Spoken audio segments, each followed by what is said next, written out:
नमस्कार, जय श्री राम, जय श्री कृष्णा। दोस्तों, आज मैं शिव पुराण के ऊपर में जो कल चर्चा किया था,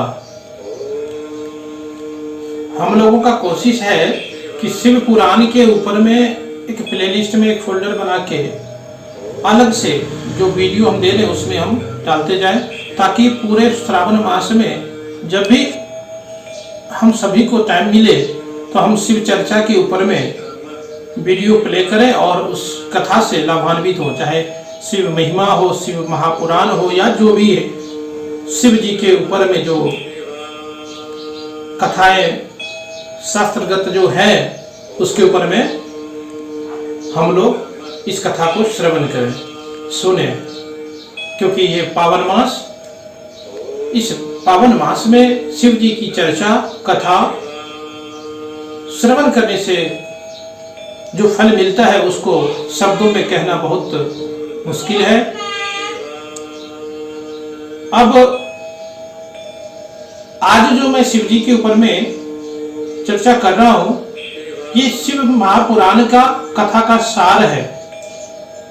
कहते हैं कि भगवान नारायण जब जल में शयन कर रहे थे, तभी उनकी नाभि से एक सुंदर एवं विशाल कमल प्रकट हुआ और उस कमल में ब्रह्मा जी उत्पन्न हुए।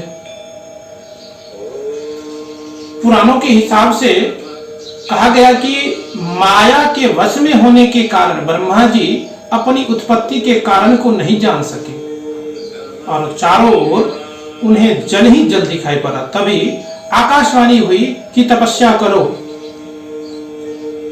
अब ब्रह्मा जी 12 वर्ष तपस्या करने चले गए और तपस्या करने के पश्चात भगवान विष्णु ने चतुर्भुज रूप में उन्हें दर्शन दिया और कहा कि मैंने तुम्हें सतगुणी से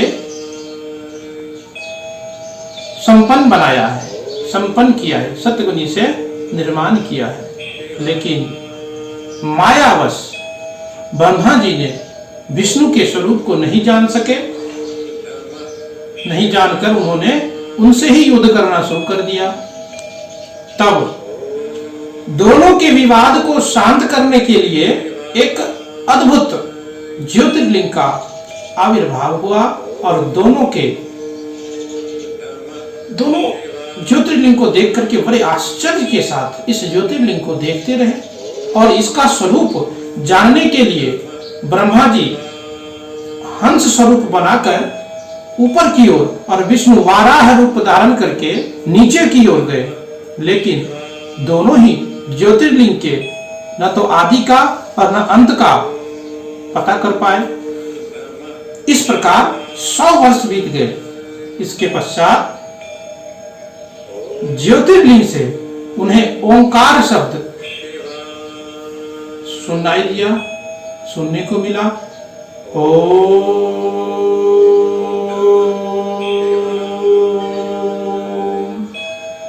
ये ओंकार मंत्र जब इनको सुनाई पड़ा और पंचमुखी एक मूर्ति दिखाई पड़ी और यही शिव थे, वही तो शिव थे।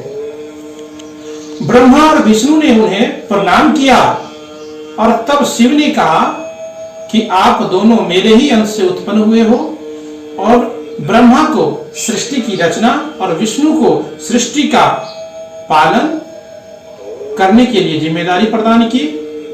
शिव पुराण में 24,000 श्लोकों का वर्णन है और भगवान शिव को संहार के देवता भी माना गया है। ये हम चर्चा कल कर चुके हैं।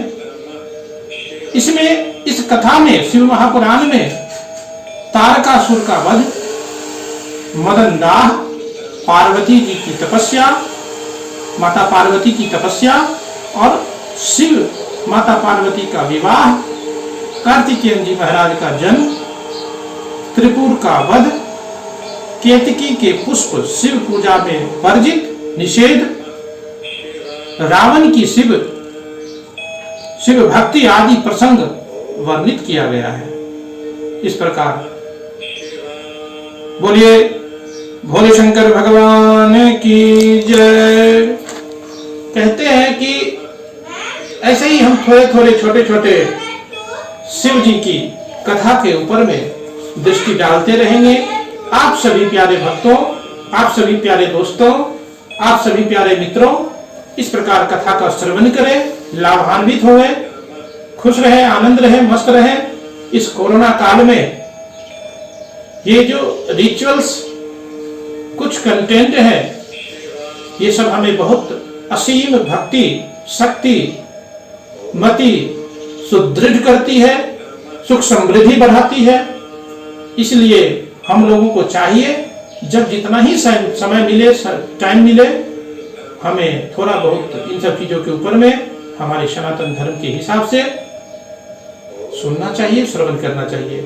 तो आज के लिए शिव चर्चा के ऊपर में इतना ही। जय सिया राम, जय श्री कृष्णा।